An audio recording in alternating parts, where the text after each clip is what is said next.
از معلم جان روشن یافتیم. ای معلم چون کنم توصیفی تو، چون خدا مشکل توان تعریفی تو.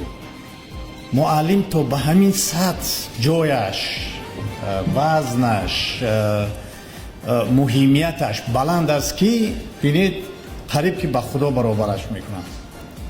از سربازی ژاپن میپرسند که سیر موفقیت های شما در چیست؟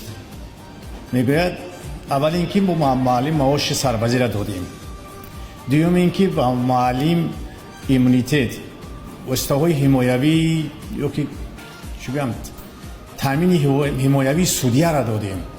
سودیه در تمام جامعه ها دخل ناپذیر است، کسی نزدیکش نمیتواند، او باید قراری مستقلانه قبول کند.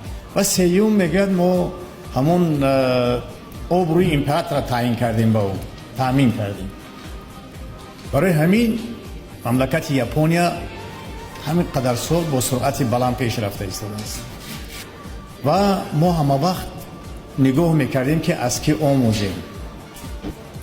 میگن که دنیا به مثال بار ناهنجار است، وزنش همه بر دو شکست پربار است. از کله مناره سازی و زان در آن، از عقل مناره ساختن دشوار است. همین استادان ببینید در دانشگاه دو کسی اساسی است در اصل گیری ما. یکی دانشجو است که با مبلغ معین به دانشگاه به خاطر دانشجویی آمده است و مهم نیست او پولش پدرش میتید یا که دولت میتید، به دانشگاه به عوض هر دانشجو پول میآید. و دویم دانش دهنده است، استاد است. دانشجویان وابسته به سمت به گروه ها جدا میشوند، استادان وابسته به سمت به کافدرا. و دیگر اگر میخواهیم که دانشگاه آبرو داشته باشد باید همه در خدمت همین دو گروه باشند. اون وقت دانشگاه آبرو میگیرد. دنیا نه ارزد آن که پریشان کنی دلی، زینهار بد مکن که نکرده است عاقلی.